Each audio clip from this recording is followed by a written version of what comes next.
The views and opinions expressed by this program's hosts, guests, listeners, and viewers are solely the views and opinions of the original source who expresses them. They do not necessarily represent the views and opinions of TV5 Network Incorporated, its subsidiaries and affiliates, and their respective stockholders, directors, officers, and employees.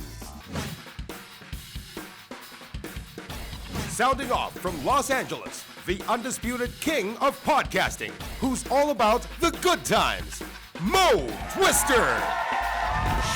Representing New York City, a social media monster and co-creator of the Not Bill Walton Twitter feed, Chris Savage. All the way from Sydney, Australia, a basketball media veteran and unapologetic cultural critic, Bradford Graham. Holding it down from Manila, a seasoned sportscaster with the studio skills to pay the bills, Gino Rufino. This is Full Court Report.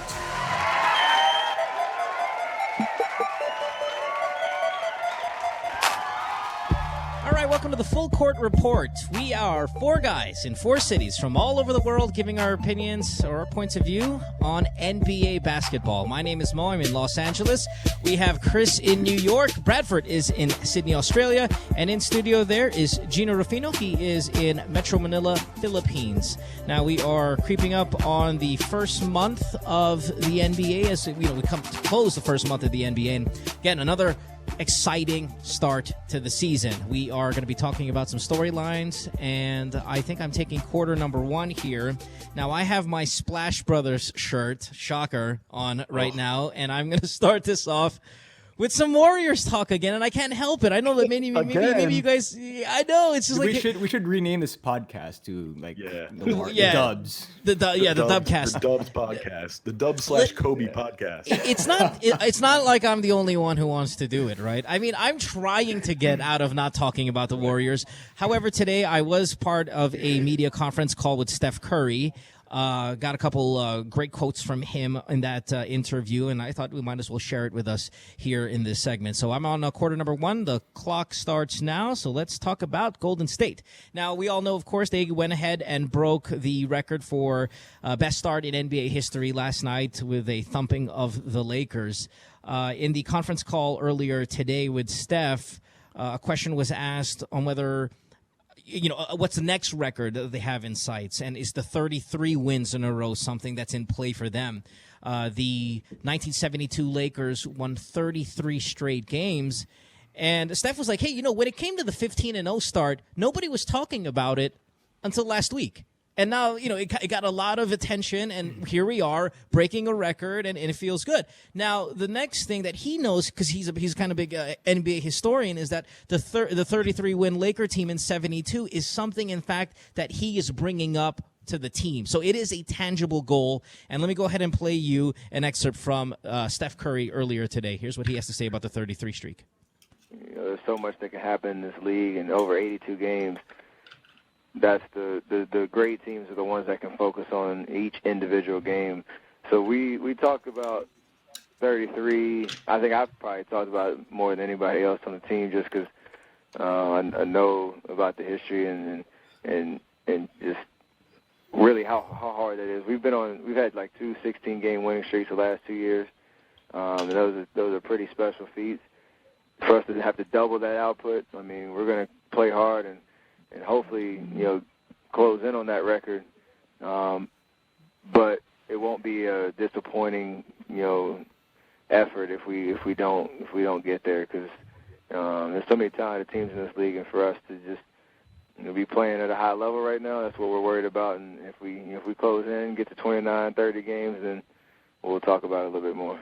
So, again, it's something that there's an acknowledgement of it. I also asked Steph the question that I asked you guys last episode, which was the MVP and then the most improved player award. And that's something also that has been acknowledged. So these guys, this is not just about winning every single game and just going for the championship. They're consciously in their mind that they have it in these kind of individual records in sight, which I think is great, because it's nice to have players acknowledge that they're going after something aside from just championships. They're going after MVPs. They're going after all-star appearances and things like that. I wanted to ask you guys, how realistic is 33 wins in a row for this year's Golden State Warrior team. And I want to ask what you guys thought about that.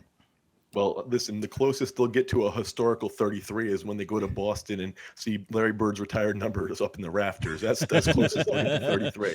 Now, one thing I will say, I'm glad that this team has goals in the regular season. Not a lot of teams do. They're young enough to want to push the envelope. It's good to have regular season goals. It's really going to set a high bar, and you don't see that a lot because this league is very much a playoff league. So I do appreciate that part of it, but they're not going to come close.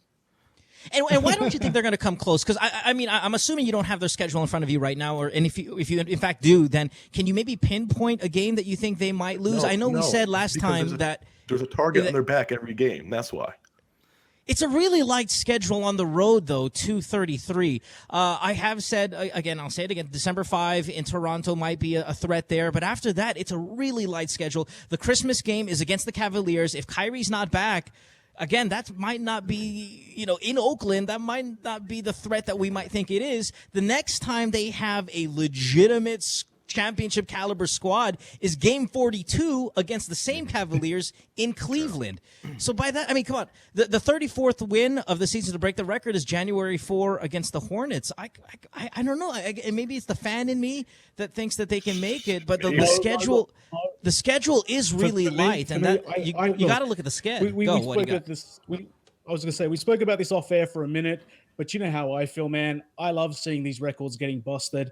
I really hope they do. I would love there to be, like an Old Testament record and then a New Testament record, because I'm a big sort of believer in there are two NBAs. There's the pre-merger NBA and the post-merger NBA. Well, then post-merger NBA, I'm sure you know then. What's the record for the modern winning streak? Well, that goes to LeBron and D Wade and those Miami Heat. The 23. The Miami Heat team. Right, they won 23 in a row. They absolutely blitzed that regular season. But even then, they looked invincible, but they didn't look as invincible as this Warriors team did. And I think that the fact that they're starting the season with such a hot streak, that to me speaks, I guess volumes. It's like they didn't even need to gear up. It's almost like they went straight from the finals into this season without sort of missing a step. And I just find that it's good for basketball if they can get to 33. I hope they get to 40 and don't lose, and then that record stands for 50 years, and they become the new measuring stick. Because I think it's why don't they just go for 82? Let's go 82-0, guys. 82-0. Yeah. Hey, I mean, listen, they're trying to go 80. Every team wants to try to win as many games as possible. But Brad, do you think they'll get there though? Again, is this an unbeatable record? 33 in a row. Listen.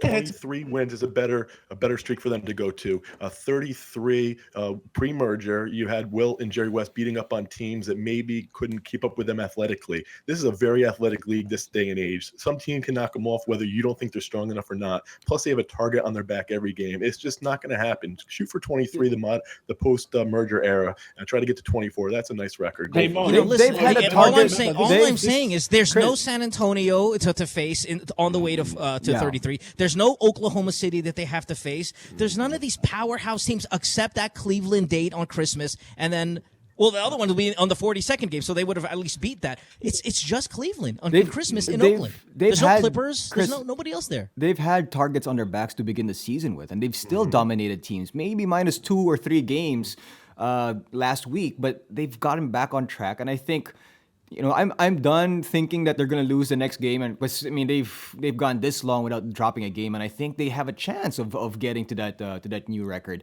One thing that I think might derail them a little bit is, Luke Walton has said that he's gonna start thinking about resting some players. Yes. And but I don't think they should, because it's not like they're in super tight games when you have guys playing in the fourth quarter, deep into the fourth quarter. They're resting Curry and some of the starters in the fourth quarter. So why rest players? Why have them sit out games if they're dominating teams and these stars are playing? I agree with you. I don't think the Warriors. I don't think those players are going to be up for even taking days off. Steph said in the interview earlier today that he took 17 fourth quarters off last season, and they're winning by larger margins this season. So we can expect something like that, or likely expect something like that for at the end of the season. So I think they're going to be well rested, and the fact that they acknowledge these records and are hungry to break them, I think they absolutely go for it. So anyway, let's see if that happens. I say they absolutely get it. Chris, let's not forget that no one's listening to Luke Walton. He can rest the players all he wants, but he can call subs, and Steph will just wave him off and say, you know what, man, I'll stay in the game. Thanks for nothing. That's right. That's right. All right, let's move from great to awful. boy. In the same game last night where the Warriors did their 16-0, they of course played the Lakers and Kobe. Kobe had a historically awful night, worst night of his career. Shot 1 for 14. The hashtag end of Kobe was being thrown around media outlets all day today. I got to ask you, he's just looking so awful. Will this poor play affect the way we look at Kobe and his legacy? Is he just so bad right now that it's ruining it for what we think he is? No, not for great players. Well, first of all, I'll say that Kobe obviously was on the losing end of a historic undefeated streak last night. I'm not talking about the Warriors. I'm talking about Father Time. Still undefeated, Sure. Father Time. Right. And rest in peace, Kobe's career, November 1996 to last night. But it doesn't, over time, it won't tarnish the legacy. And Mo, I'll give you a baseball reference really Please quickly. Willie Mays went to the Mets in the mid-'70s and was just dropping balls in the outfield. No one remembers that. The great players of all time, no one's going to remember that years from now. It's not going to tarnish his legacy. He needs to get out, but it's not going to tarnish his legacy. Yeah. People will forget about this, and just like how people don't want to remember Jordan during his Wizards. Yeah, people don't want to remember, but it doesn't mean they've forgotten. Yeah, but I recall Chris has brought up Jordan Wizards about 4 or 5 times already in this season of our podcast. People, I don't know, will people forget? I think they'll choose to forget. I mean, it's going to be somewhere in their subconscious, but they're going to choose to forget. You're going to choose to forget. But I want to point out something that I read on Twitter, and Please do. unfortunately I did not save it, so it's not word for word. But there was something on Twitter that talked about Kobe's Achilles injury. That a doctor said that after he ruptured his Achilles 2 years ago, that he will not be able to return from it to the same status that he was, even though people thought that he would come back better or just as good as he was before. And he said that because of how high a level he was at, even a 5% decrease of his athletic ability will be too much for him to come back from. And I think we're seeing that right now because I think if you talk to doctors, they do say that the Achilles injury is the worst you can get, I think, for a basketball player because it limits the explosiveness and stuff. Again, I'm not in medicine, but I have heard these things. So, yeah, I can see why that won't happen. But, listen, before I get to Chris's comment earlier about Father Time, Brad, you and I were talking about this off air about bookends in a career and how it really doesn't matter. Can you just kind of say your line and then let's move on from this? Right. So basically my belief is no one remembers Michael Jordan's first game. I think he only had 19 points. And, it's not like anyone remembers a player's last game either. I think the rookie season and their final season, more often than not, are sort of swept aside because it's sort of, the meat of the career that's usually sort of put on that pedestal and remembered. So, I mean, will it affect Kobe's legacy? It's unlikely, but that doesn't mean that it doesn't hurt him at the same time. I think there's this weird thing now where people are sort of waking up to saying, maybe 20 seasons is a little too much. Maybe it is time that we sort of put a cap on careers to some degree. I mean, I don't know, man. It's just one of those weird things. Is Kobe, I know Gino's, he's begging really for Kobe to come back to relevance, but I don't know, man. It's a tough year to watch your corpse get dragged around. Yeah. All right, just to tackle two things that were said here. Gino, you brought the medical reference, and then Chris brought the Father Time reference. There are other superstars in the NBA, and that Father Time is currently defeating. I mean, you can say Tim Duncan is obviously right. in a decline. Dirk is in a decline. Kevin Garnett's in a decline. But would Kobe be able to be as good as, say, Dirk and Duncan if he just had a better squad? No. Because of the type of athlete that he is, the type of player that he is, because he is such a athleticism type player that he cannot. I mean, if when that goes, I mean, he said that he's gonna try and evolve his game into something that's a little bit more, I guess, fundamentally sound. But it's not gonna. It's just not gonna work. You've got to call it what it is. This isn't a decline in athleticism. This is a decline in his ability to manage his own ego. Yes. Like the guy just needs to realize that he doesn't have it anymore, and that by staying around, he's doing more damage not only to himself but to the franchise he apparently is in love with. I just don't quite see. The names you referenced, those guys decided to take a different role. The Duncans, the Dirks, the KGs, even Paul Pierce now. Kobe is too stubborn. He didn't choose to take a different role. He still wanted to be the man. He wasn't capable of it. He should play more of a facilitator to these young guys, and that's his ego. He's got too big of an ego. Right. All right, guys, time's up in this quarter, but I'm going to call a timeout here because I want to do something different for this episode. I want to bring a caller in, one of our listeners, a guy who, many of you guys have been sending me messages saying that you download every episode. I thought, why not bring one of our listeners, one of our loyal guys early on here to get on the show and ask us a question. So let's get Edward on the program. He's from Chicago. Again, I'm calling a timeout here and extending the quarter a little bit. Edward, you're on the air. First of all, I got to thank you for being such a big supporter of the program, man. Edward? Do we have Edward? Well, that's calling Edward. Edward, are you there? Eddie. Yeah, no. Listen, I think we may have lost him. He's been on hold for like 20 minutes already. So why don't we do this? Let's put him on hold again. Let's take a break. When we come back, if you guys have some extra time, I guess in your... Wait, hold on. Edward, you there? Yes, I am. Oh, there we go. Now he's here. Now we got him. All right, Edward, sorry. Now my timeout starts. Buddy, I got to thank you again for being a loyal listener of the program. It's nice to hear from you guys. You have a question for the group. What's up? Yeah, I just wanted to say that congratulations on the podcast. Big fan of you guys. Interesting conversation. Now, for my question, we all know the Warriors are just killing everyone right now. And, of course, not everyone would like to just hand them the trophy.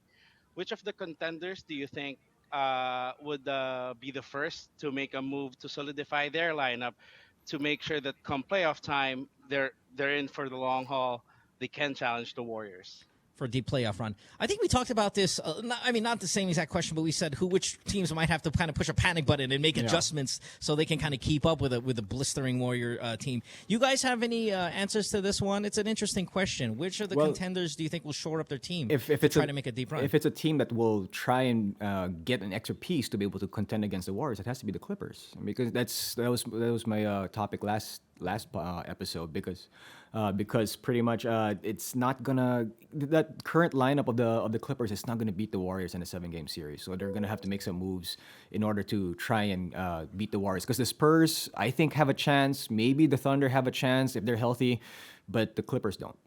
You know who has an extra piece they can add is the Cavs have this guy named Kyrie Irving they can add, and they can make a definite run and beat them in the finals. There's no question. All right, Brad, you got an answer real quick for this? Yeah, I think the Cavs should make a move, and I think they should solidify their roster. I'm not sure which piece you want to move just yet, but I think before the trade deadline, you'll see the Cavs upgrade somewhere, somehow. Mm-hmm. This is not a contender team, but I actually feel that since you're from Chicago, Edward, I think that Joakim Noah might make a little move here, possibly to Dallas. I know that Dallas they've started off well. They're not really in the conversation of a title contender, but they've got a need in the front court. I think Joakim Noah has run his time there in Chicago out already. He's on a contract year. He might be one of those, like we see in baseball a lot, rentals. And I think that maybe Dallas swoops up Joakim Noah and see if hopefully they can make the playoffs. I think that's what's going to happen. But thanks for the call, Edward. We appreciate it. Keep listening to the show. And, man, just tell your friends. Tell your family, Edward. Thank you. Thanks, guys. Call soon enough. All right, call back again. Yeah, no, we'll definitely take it. Thanks, Edward. Appreciate it. Bye-bye. We got to take a break. Running out of time here on this first quarter. Extended a little bit, a little bit longer than we used to. But we have quarter number 2 coming up with Chris in New York. We will be back after this. It's the Full Court Report.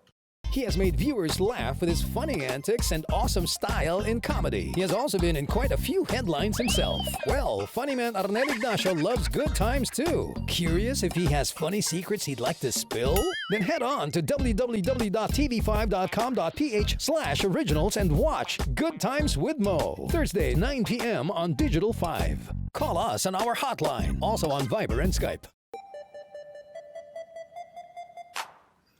All right, back on the Full Court Report. It is quarter number 2, and we are going to New York City to talk to Chris Savage. And Chris, I think you're actually starting your quarter off with a New York reference. So what's up, buddy?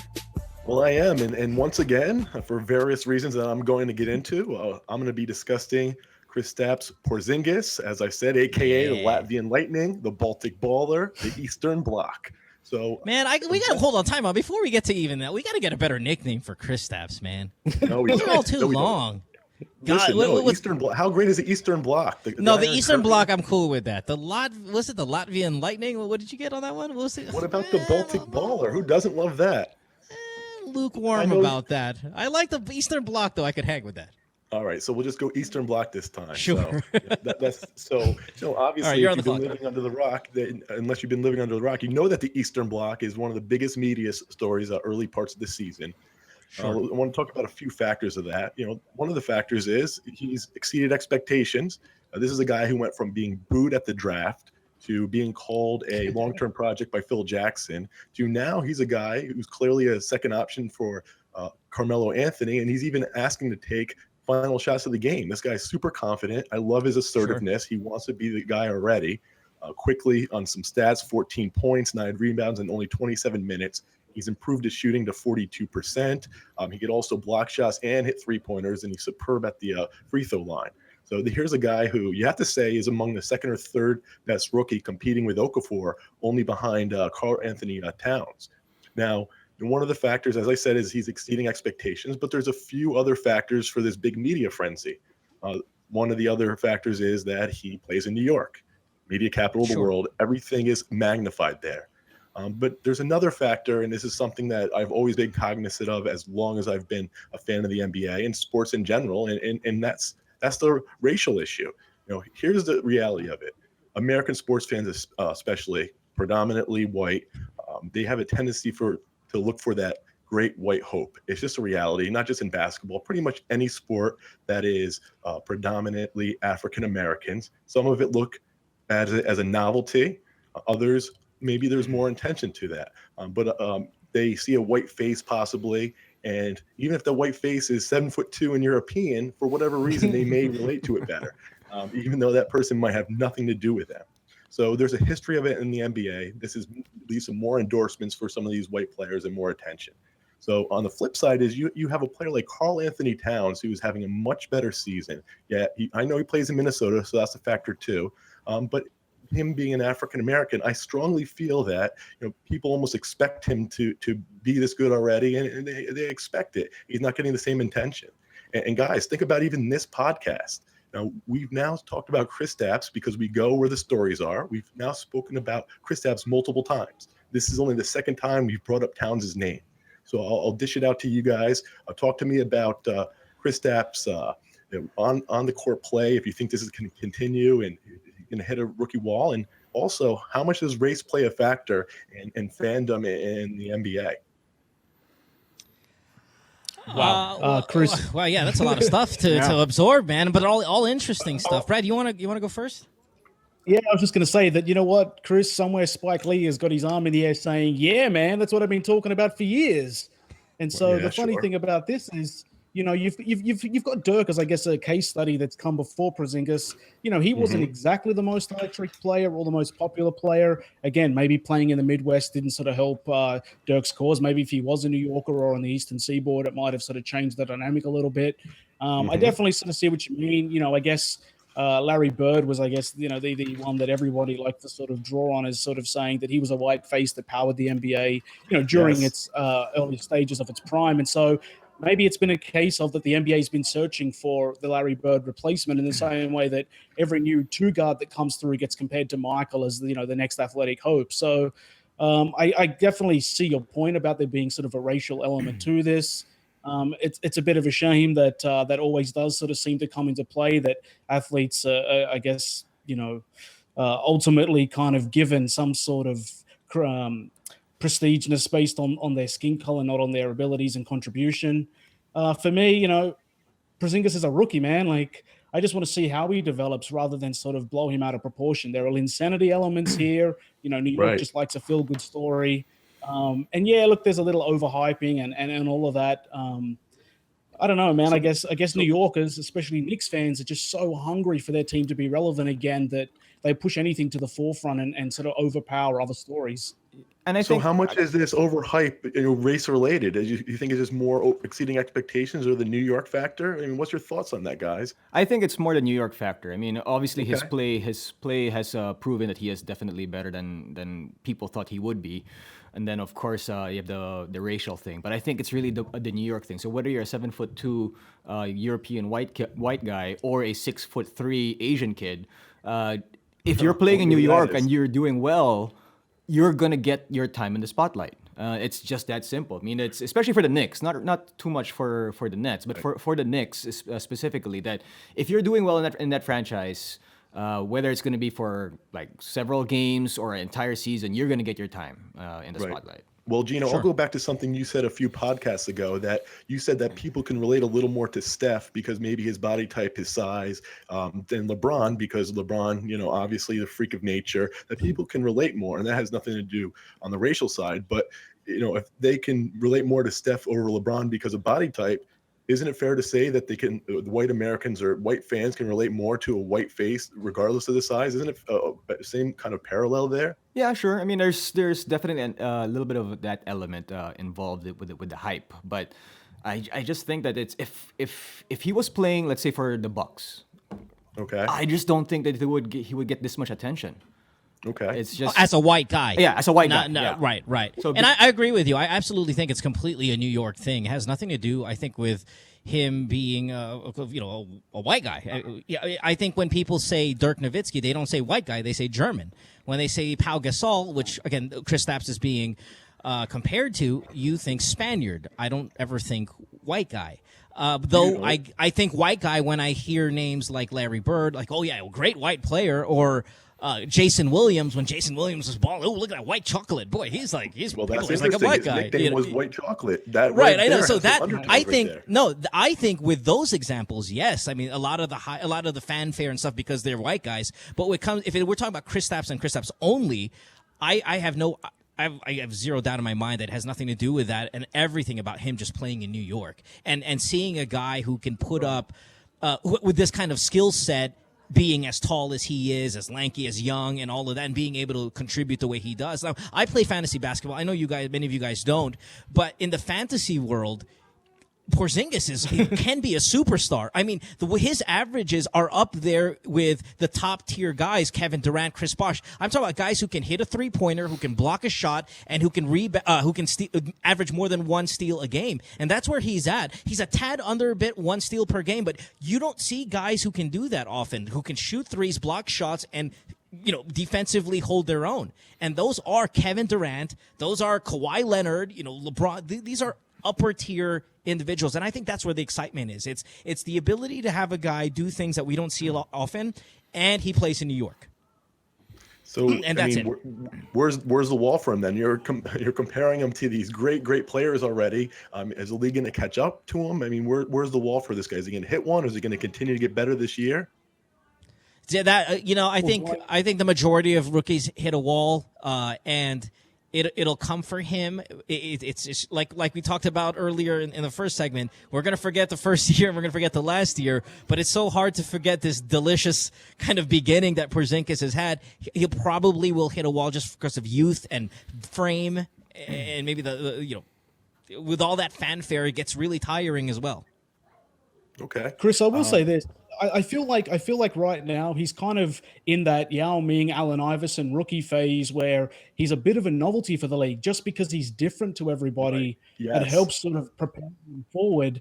And it's maybe just a case of difference more than it is a case of sort of racial undercurrents. And the fact that, D Wade come out and said something like, the NBA is not prepared or hasn't been ready for a guy of this magnitude before. It's almost one of those things that you get a TV show and then all of a sudden, they introduce Jimmy Smits, and all of a sudden you've got a new dynamic because they've introduced the guy that you didn't see coming, and he's performing really well. And then all of a sudden everyone takes, the torch and runs with it because he's just offering you something that is a little sort of more, I guess, okay, in the novelty sort of sense, and outside the novelty side. So I'll say this, Mo, especially you say it's more of a New York thing. So take the New York factor out of it. Send someone over to Houston. Why is Yao Ming, during his career, just blowing out the ballot box each and every year when he's not always clearly the best center when he played? Why does that happen? China. Okay. Yeah, no, that's just a flawed. That's a flawed. All-star kind of way. No, I mean that's you root for your own. I see where you're at, but when it comes to kind of like a guy from China who could be as dominant and boy, Yao had the writing on the wall. He could have been a fantastic guy if it wasn't for injuries. It becomes really novelty, and I don't think it's I mean, obviously the foundation is race, why he's a novelty, but it's beyond that. I've never seen a Chinese guy 7'6", right, being able to shoot 90% from the free throw line and shoot from 17 feet away and do it the way that Yao did it. So I think the novelty there was a mix of both race and ability.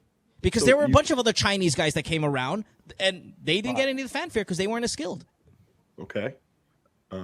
You can't say the same thing about Kristaps, though. You're just only playing that up to the New York factor, but you won't do that for Yao. I mean, I kind of see the similarities there. It's a little confusing to me based on that response. But Kristaps isn't bringing 1 billion strong people with him. Like, I can guarantee you now that if like the Filipinos developed a ball player and he was drafted, top 3, and then he turned out to be a superstar, I bet you here and now that there's going to be 80 million votes for that guy at the All-Star ballot. 100 million. Yeah, 100 right, million. absolutely. Well, the 20 million are in retirement homes. They can't vote. So, I'm glad you brought that up because you have a sport like boxing that's all about marketing to an ethnic divide. Mexicans root for Mexicans, Puerto Ricans, Filipinos. To say that it's not a major factor, it's more of a novelty of the market. And basketball, which again is a predominantly African-American or minority sport like boxing is, to say it's not there, I just can't buy into that. There is that factor. It is there. I just don't think it is with Kristaps. I think if Kristaps was from Texas, then absolutely it would be. He is from, like you said, the Eastern Bloc, and I think the racial similarities are what we see with Dirk and with Pau, which is, look, there's some European players that are excellent in the NBA, and I think the hype comes from him being in New York. Dirk proved to be a great player, no doubt about that. But you don't think there was that early on in his career when he started progressing whatsoever? You don't think a white American could see a similarity there, even if he was from Europe? Hey, look at this white guy playing with African Americans. That's not supposed to happen. And look at him score on that. You're discounting that totally? That's tough. Yeah, go, Brad. We got a couple seconds, Brad. You take it. Yeah, no. My point is just that I feel like a lot of these guys are considered exotic, but that doesn't mean they're being exploited. I'm not saying exploited. I'm just saying that I think it's a big element. Any last thoughts on that, guys? Because I think I'm big time at odds with all of you on this. You listen, maybe okay, even though we're say 3-1 against you in this topic, you're the one in New York, right? And maybe your opinion, it's right there. You're in the front lines, so you see it, and maybe it's something we don't see because we're so far away. I just don't see the racial aspect of why the hype is there because he's a white guy. I think it's because he's there you go, Chris. There you go. I think that answers your question. Kristaps' race doesn't reverberate across the world the way it might actually echo inside New York City. Well, I think you guys are being a little repressed, to be honest with you. And quick timeout, 5-second timeout.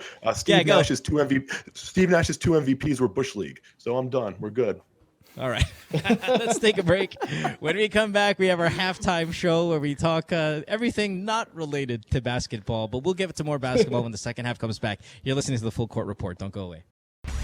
A Sports5.ph original web show. My name is Dominic Uy, and this is my buddy Kevin Limhoco. We are going to be testing products to their nth degree, to their limits. Cars. How many car makers are not equipped with power steering? Gadgets. You feel the value of that watch. And everything in between. I don't like to pamper myself except in a restaurant. This is the web show for the modern man. Oh, let's go! Nth degree. Catch it exclusively on Sports5.ph. It's halftime on Full Court Report, and this is a segment where we walk away from basketball and talk about all the things pop culture.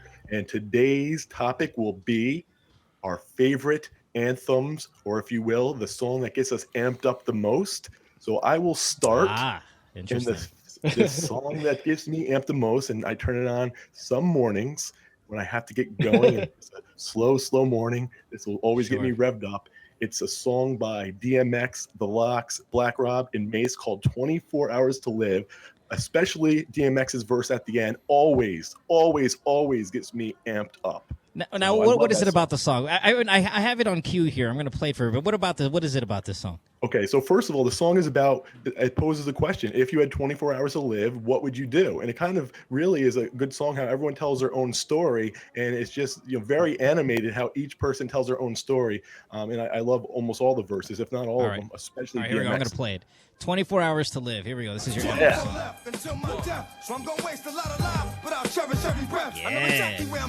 This was a good Mace album, too. Yeah?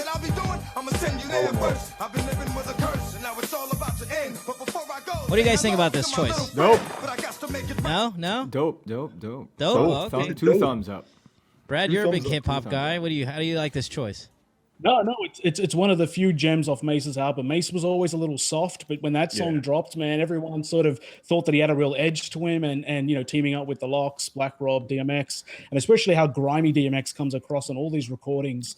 Chris, man, kudos, great song, great choice. But isn't it more of the guys who he collab with though? Who Mace collab? I never was a big Mace fan. That's exactly the point. Yeah. And DMX was at the top of his game at that point. He was taking over hip hop with his verses. So that's a big part of it. That was a late 90s classic.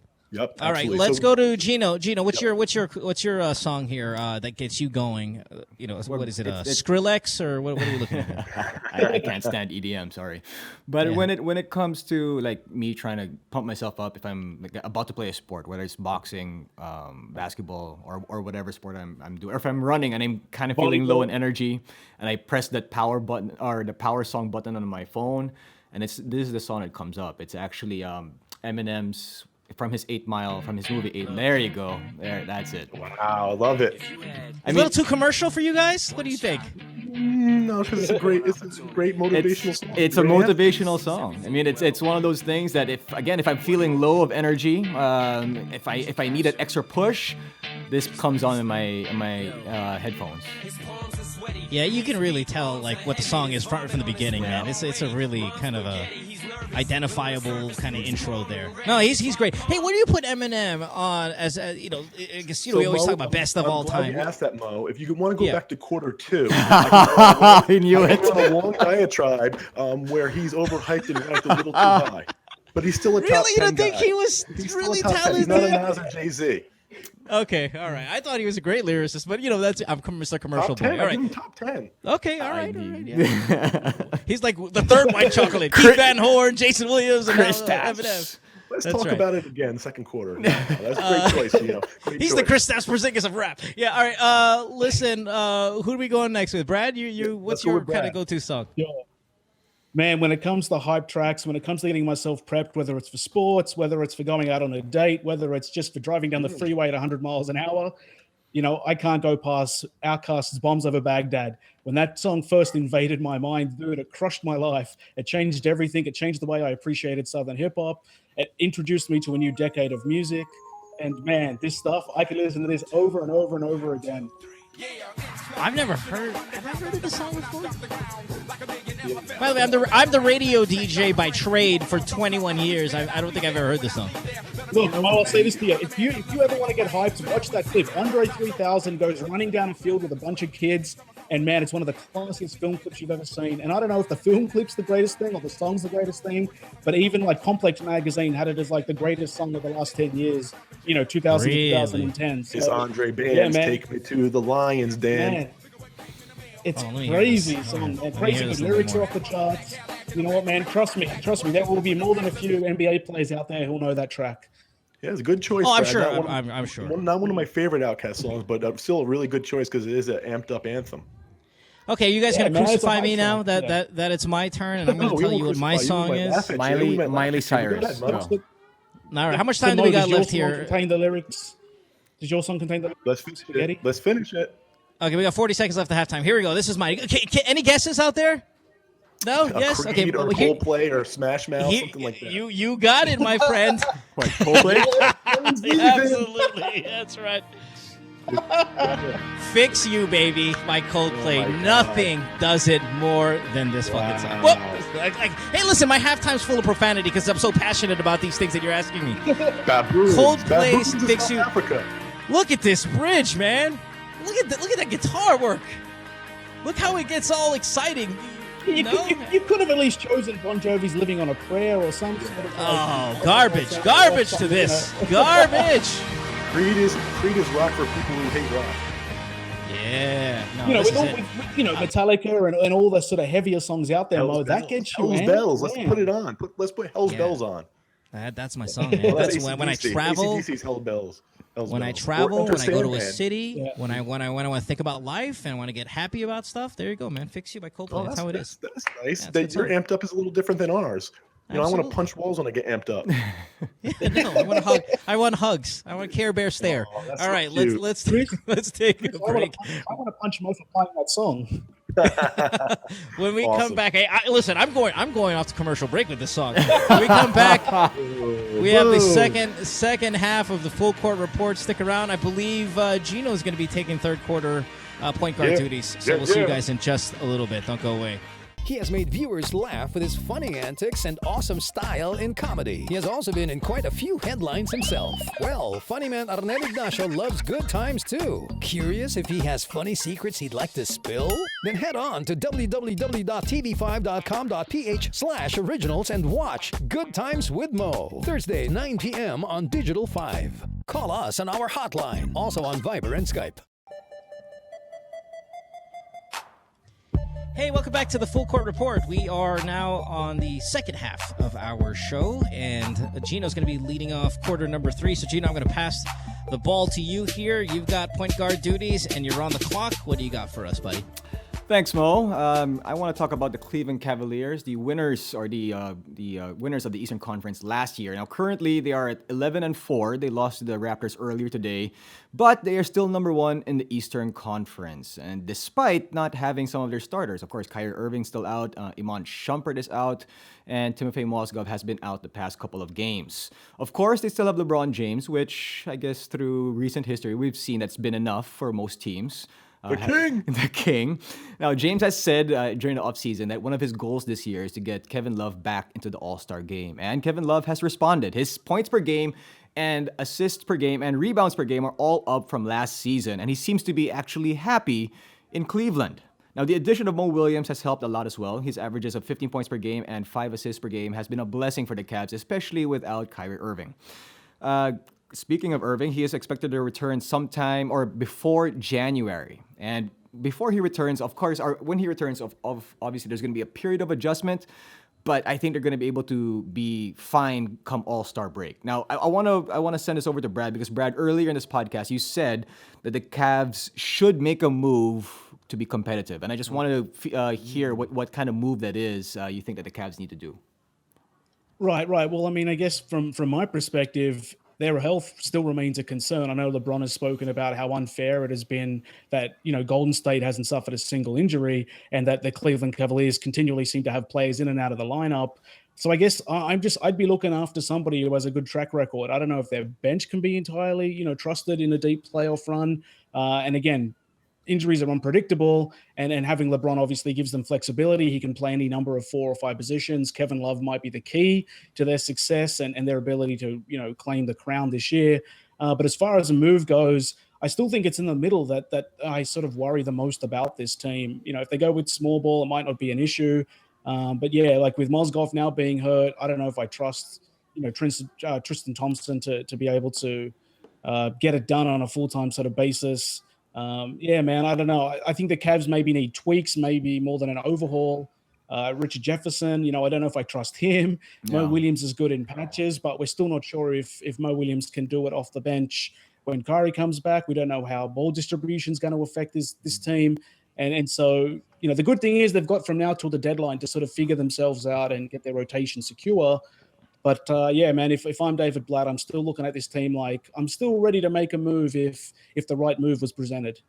And is there a player out there that's maybe as a trade asset for other teams that the Cavs could get, maybe in a 1-year rental type thing that you guys see? Yeah, I don't know, man. Sure. I'd be calling the Hawks and see if someone like Tiago Splitter is available. Okay. I'd be trying to upgrade any chance I got. I'd be sitting there just, canvassing the league and seeing, which GMs are interested in talking trades and seeing, if maybe it's a piece on the bench or, can J.R. Smith and Shumpert be trusted long-term? Is there an upgrade needed at the 2? If so, what do you do with that? And is any team interested in sort of taking one of those guys? But ultimately, I guess, LeBron is this team's general manager, and it comes down to who he wants on his roster. And it comes down to who he feels is going to be most available to obviously fit in character-wise, but also be ready for whatever playoff charge he wants to mount, come, March, sort of April, next year. Now, speaking of LeBron James, I wanted to point this out too, that earlier this week, he and Oscar Robertson, he reached a status in the NBA. He and Oscar Robertson are the only players in the history of the NBA that are in the top 25 in all-time points and assists. And he said after that, after he achieved that feat, that he went on this little rant saying, "Stop comparing us, stop comparing us to each other. Just appreciate us instead." So, because of that, I thought, why not? Let's appreciate LeBron James. Let's appreciate his greatness, and compare him to compare him to the three people that are always brought up every time we speak about the King LeBron James, and those three people are Magic Johnson, Michael Jordan, and the Big O, Oscar Robertson. So, I mean, I want to put this out there for the three of you. If you were to rank the Big O, Magic, and MJ, and which guy comes closest, or which guy reminds us most of LeBron? I know none of us have really seen Oscar Robertson live, but I mean, judging by what we've seen through the NBA's greatest games, the highlights, and what we've read about the Big O, where do we see who does LeBron remind us closest to? His game is closest to Magic Johnson, I would say. He's not the, I mean, he can score like MJ to a degree, but just the way he can get the assists, the rebounds, and score points, his game, I would say, is closer to Magic Johnson. Is he better than Magic? I don't think so, but it's getting closer and closer each year. So you're saying he's not yet better than Magic, despite his offensive, despite of his points, despite of his the amount of points he scored, despite how much he's able to take care or take control over games, especially what he's done in the finals. I mean, looking at him, what he did in the finals last year, I know he came up short. I mean, in game number 6, I was waiting for him to have that. Magic doesn't come up short, but that's different. Magic played in 9 finals, won 5 chips, only had 1 bad finals, and that was 1984, where they called him Tragic Johnson. And after that, he just went to warp speed, beat the Celtics 2 more times, did the little baby hook. LeBron's a great player. He ain't Magic Johnson yet, but I did think about it. I mean, I can't discount LeBron. I thought about it, but he ain't there. No, I remember thinking to myself before Game 6, if LeBron James was able to bring Cleveland that championship last season, I would have put LeBron James already in the top 3 of all time because of just what he did. Non-centers. Okay. Yeah, non-centers. Past Larry Bird, I will agree with that. Yeah. So I mean, it's basically like, of course, he came up short, so maybe there's still room, and he's still in his peak, and he's still in his prime. And I think that he's capable of it, but we just need to see him win another championship. But I mean, but Chris, what Gino forgot to mention was he has Kobe 1, Kobe 2, LeBron 3. Yeah, what happened to Kobe, dude? He's the best player of his era, you said. So I mean, how could LeBron be in the top 3? Okay, but if because LeBron didn't win last year, if had LeBron win the championship last year, so if you have him behind Kobe, he's definitely behind Magic because Kobe ain't Magic. Sorry, Cobes. Hey, Magic Johnson's still my favorite player of all time, regardless of who's playing for the Lakers. I will say, back in grade school, when I was going to grade school, I got to see Oscar Robertson play live. And I'm just kidding. I mean, I don't know why we're talking about him. No one saw him here on this podcast. But only because he tied, or he's him and Oscar, the only 2 people that are in the top 25 of assists and points. Mm-hmm. But if he is, can I say something crazy here? And Brad, I know, sorry, it's how I feel. Hey, Brad, you might have a kind of a counter to this one because I know historically this person that I'm going to compare LeBron to is so close to your heart, but I mean, I don't have stats to back this up. It's just more when I see LeBron's game, I always think Dominique Wilkins for some reason. Maybe it's the power game, and I think of Jordan. I think Kevin Durant. If we're comparing these generation superstars, I always thought Durant was the Jordan and LeBron was the Dominique. Right. Physically, he's closer to Dominique than he is Michael. There's no doubt about that. I mean, people have talked about him being some sort of, Karl Malone body with, MJ's athleticism and all that stuff. Like, I mean, the thing about NBA history is it's so rich with great talents that there's so many people that LeBron seems to sort of have, held at least a mirror to at some point in his career. And, back to Gino's point that, he puts up numbers like Oscar. He distributes like Magic. He doesn't quite have the killer instinct like Michael, but he definitely is able to put up Michael-esque numbers and have that sort of command over the league. And, he's like a one-man Beatles, band. And the fact that he's, Mo, you touched on this earlier in I guess the podcast, that he has 20 million Twitter followers or something ridiculous like that. I mean, that's right. Yeah, I mean, this guy, clearly is, holding the Liberty torch for the league right now. But I'm going to sort of cop out here and say that LeBron's an original. He's an original prototype. I think he's got little bits of everyone in his game because he's a distributor. Michael was never a distributor the way LeBron is, and I think if he'd come around in a different era, maybe if he'd come around 5 years later or 5 years earlier, maybe he'd be playing a different position altogether. I think him being classified as a small forward is kind of what I think has essentially put his career on a different path, because he's not a small forward by any sort of measure of the NBA. And yeah, look, I mean, he scores and is, scoring in a dramatic fashion like Dominique did in his heyday. And that's all due to the athleticism and power and all the rest. But which one is he closest to? I'm going to take LeBron's side on this. I think LeBron is closest to LeBron. I don't think we've ever seen anything like him. That's not a bad answer. But Brad, can I speak to one of the points you brought up there? You talked about his Twitter following and he's the NBA and all that good stuff. It's interesting, especially with the Warriors start and a couple other big stories, some teams blowing up. He's not getting as much attention as he normally gets. So I want to pose the question to all you guys: is that a good thing? Because this is the first time in a long time he doesn't have as much scrutiny or microscope on him. Is there less pressure? Is there, is he going to be kind of ticked off that he's not getting the attention? It's going to motivate him. How is that going to affect him? I think at this point in his career, he doesn't mind not having the attention solely on him, because I mean that was his biggest problem, or that was his biggest pet peeve. That since he was about 15 years old, there's been people following him, even when he was still in high school. His high school games were broadcast on ESPN. I mean, it was never heard of, some of the things that were happening to, and he was under a microscope from then all the way till the finals last year. And of course, so is he enjoying this? Do you think he's enjoying it, or do you think he's all business now? No, I think he's enjoying not being so. I guess people hounding him too much, but not being under the microscope as much as he used to. I'm not sure a guy of that stature would enjoy not being talked about, but I think the message he wants to give, though, is it's all about business now. We lost in the finals last year. I'm taking this team. I'm taking this city to the finals. You see what he did this past week, which is he's no longer having the team being introed in the beginning of the game with the entrance and all of that stuff. He wants none of that fanfare. So I don't think that's a sign of I don't want to be talked about. It's a sign of, listen, all of this fanfare nonsense, all of this celebrations and fireworks and loudspeakers and my name being said, all throughout the arena. I don't want that stuff anymore. I'm here. We're going to play the game. No, but attention and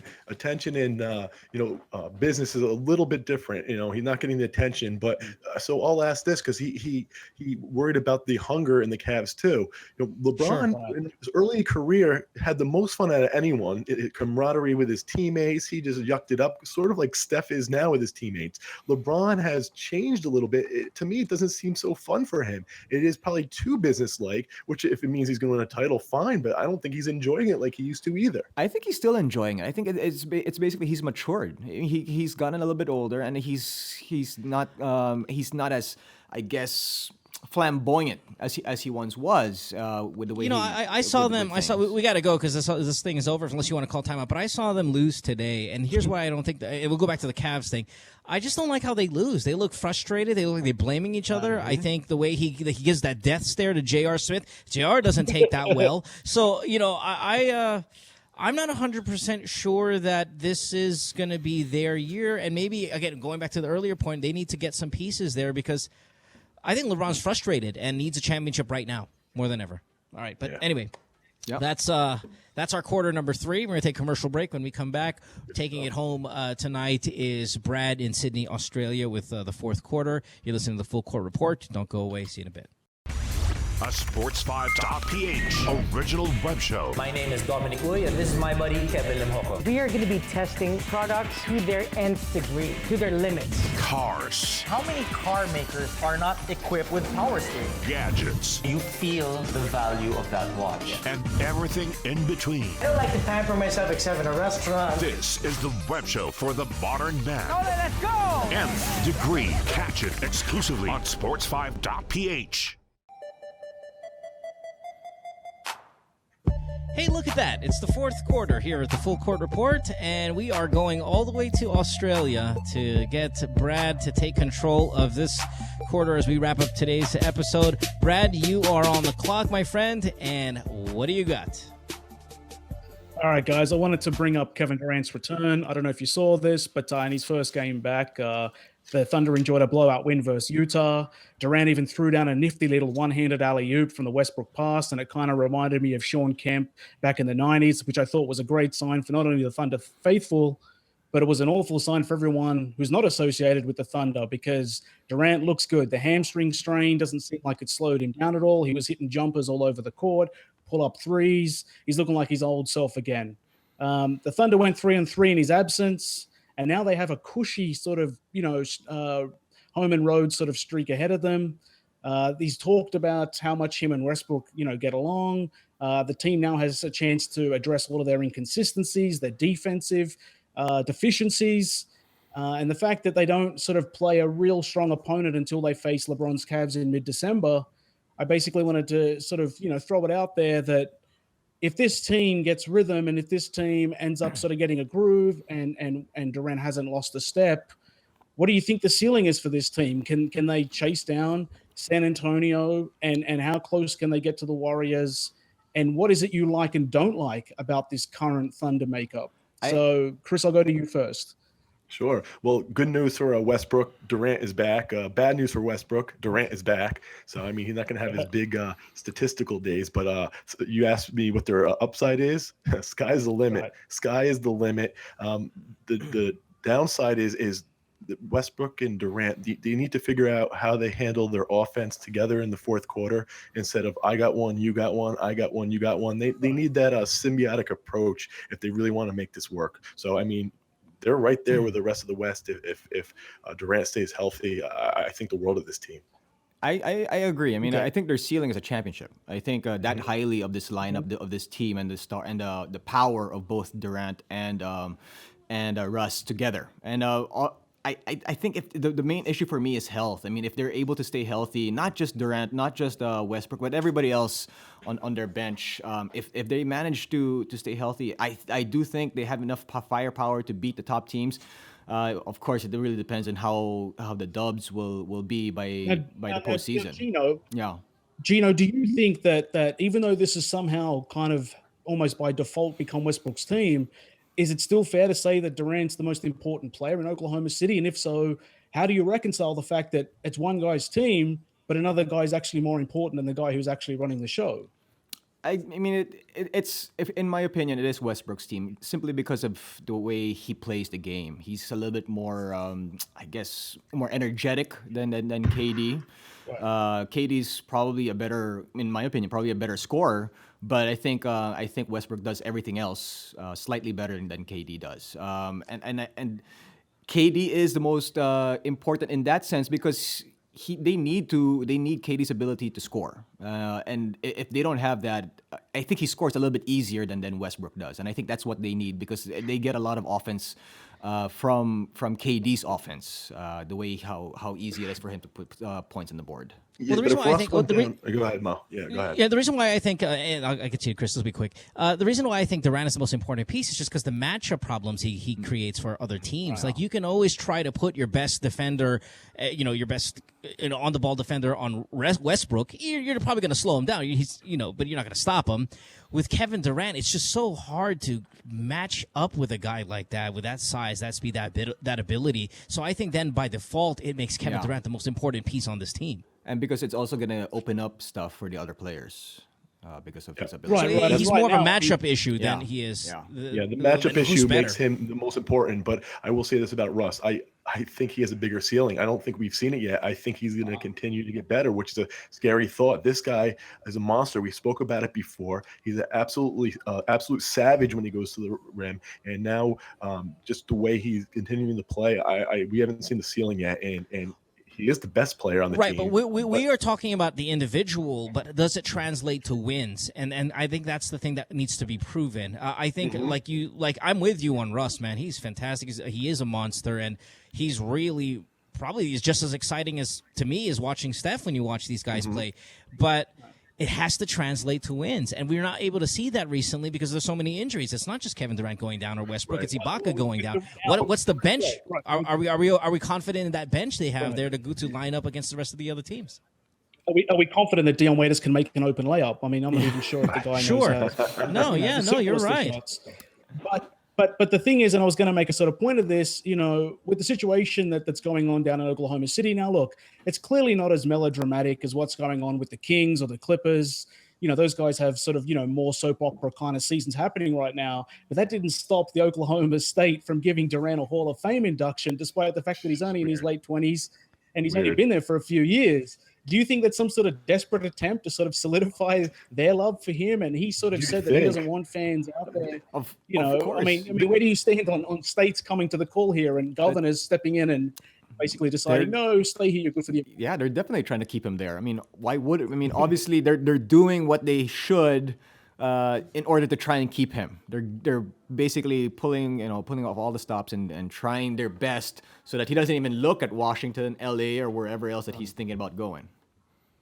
LA, keep dreaming, Gino. He didn't say which LA. Yeah, that's true. Well, I did appreciate real quick that Kevin Durant was the first human in that Hall of Fame. The rest of them were cows out there in Oklahoma. So, good job out of KD there. But clearly it's a walking hair gesture. That's the big thing. And crazy things like this happen all over in different cities and walk years. It's always a silly thing when you see stuff like that. Yeah, look, Chris, I know that we talked about this early on in the podcast series, but, Durant was a little bit sort of standoffish with the media, but, not only has he missed time with injury, but with all the stuff going on with Golden State, the Clippers, whatever, there really hasn't been a lot of this sort of, talk, emanating from Oklahoma City about either his playing future or essentially about, what's going on, internally with that team.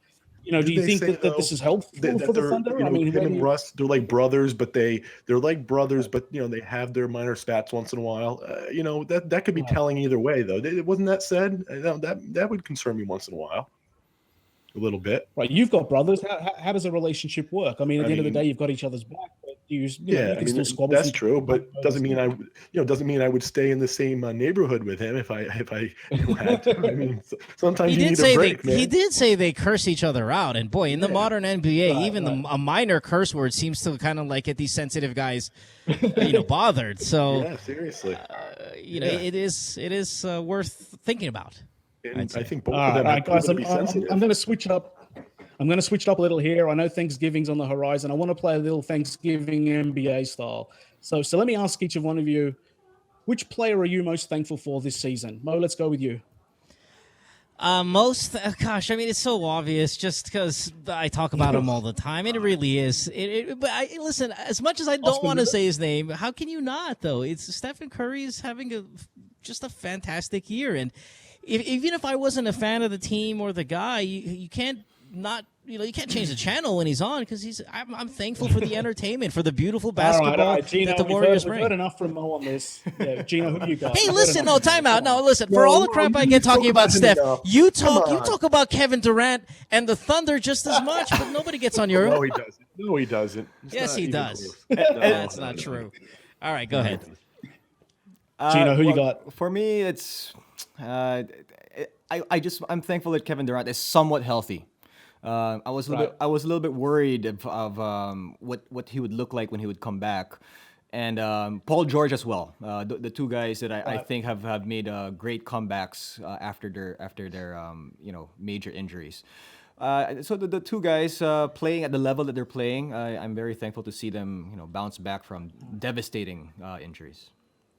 Chris, are you thankful that there's a racial card being played in New York, or have you got someone else in mind? No, I mean, I was going to say Kristaps now, but then that would be contrary to what I was saying. No, for me, it's very easy. It's Kobe Bryant because this last year is going to be absolutely comical, and I love high comedy. Last night was so hilarious to watch. The 1 for 14, his gestures when the team was getting blown out.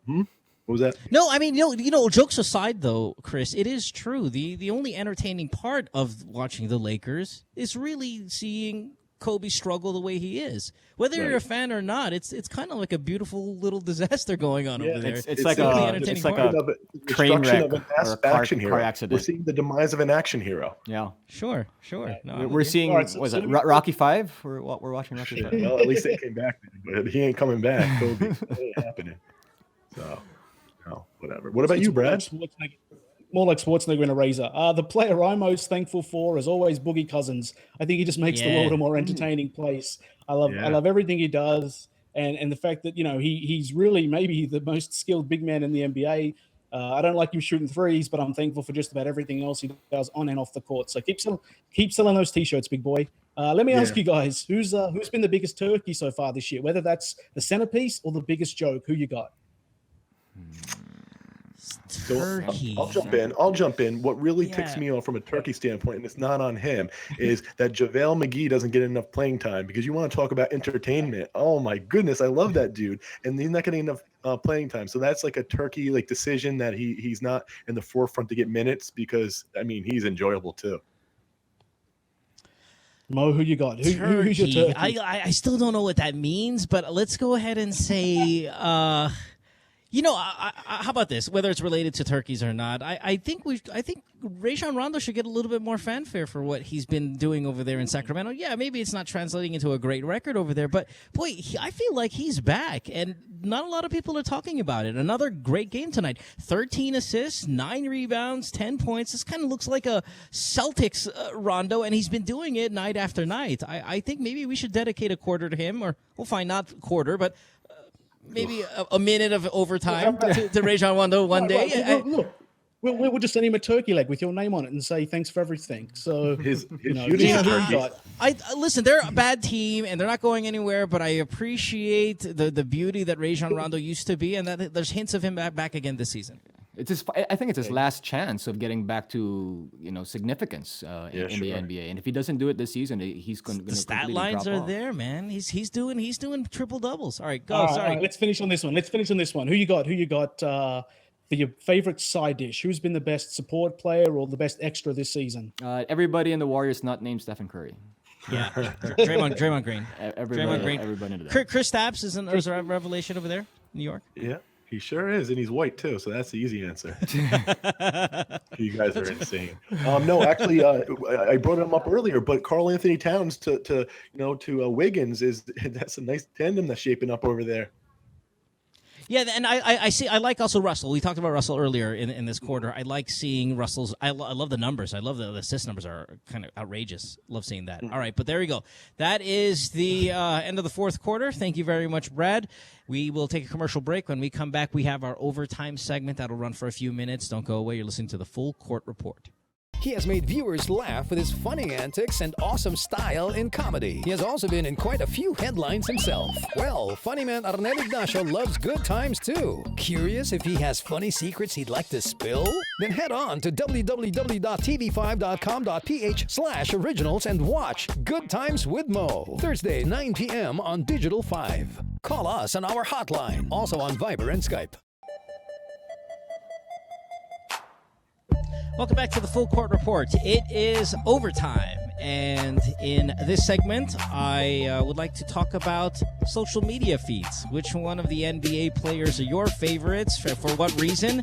And I kind of read a stat somewhere out there that LeBron James, of course, most popular player in the league, his 25 million followers on Twitter is just above and beyond any other player in the NBA. I think possibly the next closest one would be number 2. Yeah, it's double Kevin Durant's at 12 million for Durant. Again, right? Steph Curry's only 3 million to kind of showcase who how far and away he is in social media influence. Now, I want to I guess I'll throw it out to you, Chris, first, since you're the big social media guy. I mean, you've built your popularity off of social media.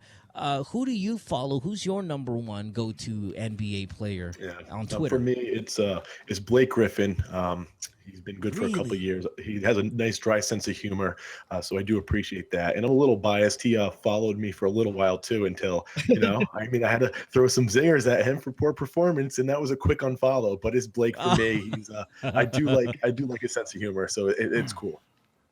Yeah, no, that's a good choice. I don't follow now. I just hit the follow button. Thanks for the recommendation. Gino, who do you got? Mine is it's a funny answer because it's not because I love what he posts, but it's because I find his post pretty humorous. It's Magic Johnson. I mean, it's so Chris. It's Chris, so attack him. It's Chris, so attack. funny. I hope you mean as high comedy. Yeah, it is. Here's a Magic Johnson tweet. It You ready? is. He's like, the team that scores more is going to win tonight's game. That's why it's so funny. That's why you it's. should like that. It reminds me of the times Of when you? he was an analyst for he was NBA brutal. games, and I just laugh every time I read his tweets because I'm like, wow, it's just hilarious stuff. Captain Obvious Yeah. stuff. And Right. but I mean, it's not great, but I just find it hilarious. Yeah. All right. No, that's a good. Yeah, I know Chris gives him a hard time, man, on social media. Brutal. I love Magic, but oof. Let's go to Brad. Brad, who do you follow on Twitter most when it comes to the NBA players? Oh man, I'm a big fan of Andre Drummond's feed. I think the guy's got some wit about him. I just like guys sort of outside of the obvious circle. I know, Drummond's used social media to pick up women and do a whole number of other things. yeah. So I just like a guy who's kind of got courage to actually own his own feed. Nothing makes me more upset than I guess a guy who was once all over Twitter but now lets his PR manager handle it for him. I just think that if these guys, they want to use social media, use it for what it's intended for and interact with fans. And you don't have to tweet everything all day every day. I think that gets a bit tedious, but have fun with it and realize that it's a filter that's at your disposal. But Drummond's my call. Hasn't hit the 1 million followers mark yet, so he's not as popular as Jumo, but I'm sure we can get him there. He's the eye doctor. 2020s all over the place. I think I'm gonna go. My favorite, Pau Gasol. Just because I just love how he says something and he translates it in Spanish, and he's just kind of he does charity stuff. He's always speaking positively about his opponents. If he's got a Spaniard that he's going up against, he'll always say kind of good luck to my fellow countrymen. It's always kind of a warm, nice feeling. For all of the crazy hate that goes on in social media, it is refreshing to follow Pau Gasol, just because how kind he is. And then maybe my most fun follow has to be Matt Barnes, because on the flip side, you have a guy that's freaking nuts. And, if you're a grammar Nazi, boy, you'll have a field day just kind of following his stuff. It's all over the place. He gets angry. He lets it out there. I love that he switches from aggressive and profane to showing his kids who he loves dearly, and just kind of goes on and on about how much he cares about them. It's a nice contrast. Sometimes you're going to get really angry, and then sometimes you're going to get this fatherly kind of feel to it. So Matt Barnes is another guy that's a lot of fun to follow on social media. So I just never understood the guys who were condescending. Go ahead, Brad. Sorry, Brad. I thought you were going to say Austin. Yeah, you were going to say Austin Rivers was your favorite follow, but moving on. He always gets a reference. He fit it in. No, we have to go through a podcast without him. He fit it in. Right. Hey, along with the Warriors, Austin Rivers is undefeated on this podcast. That's true. Yeah, no, you're right. All right. Well, anyway, guys, before we wrap up tonight's episode, we want to, of course, bring it around the room here. If you guys want to plug anything, we're talking about social media. Let's start with that, and then whatever else you want to include. Chris in New York, fire away. Follow me, as always, at Not Bill Walton. And if you want to follow the other co-creator, the Not Bill Walton feed that people don't think exists, at least my co-host, you can actually go to his website that has a lot of funny different things called dailysnark.com, and that's spelled SNARK. Dailysnark.com. Check it out. It's pretty sweet. Awesome. Brad, how about you? Yeah, you can follow me at Backpack Baller, and I've still got 2 copies of Live 16 to give away. We've had a few entrances, a few copies got mailed out, so go hashtag FCR Live 16, and you can see the question posted. They're easy questions to answer, so if you live in Australia or New Zealand, jump on Twitter, respond to the question, and you could be in the running to win a free copy of Live 16. So thanks, EA, for that. But check out Twitter. It's where it's at. Real quick, Brad, before we go, what's the deal with Backpack Baller? Where'd you get that? There's a long story that I won't bore the listeners with here, but it had a lot to do with originally sort of writing about Kevin Durant and how nomadic his sort of career was. And essentially it was kind of birthed from the idea that he was essentially the backpack baller, that he introduced the backpack. He created a whole new department in Nike's merchandise arm that they didn't, as a business arm, they didn't even know that existed until Durant showed up. So he kind of made the backpack in NBA circles, especially during the lockout, a real staple. So he did that. And then, interestingly enough, after speaking with his agent and him, they really didn't like the name. So the name was dropped, and I adopted it as a bit of a self-tag. So nice. Cool. All right. So, yeah, I told you he talks about Durant all the time. Gino, what do you got? You can follow me at Gino Refino. That's JINNO on Twitter and on Instagram. Fair enough. You follow me on at DJ Mo Twister, both on Instagram and on Twitter. We will see you guys Sunday night, U.S. time, Monday morning in Australasia, as some people say. And have a great weekend. Have a great Thanksgiving for our U.S.-based subscribers and listeners. And we'll see you guys then on Sunday night. Have a good night, everybody. Bye, guys.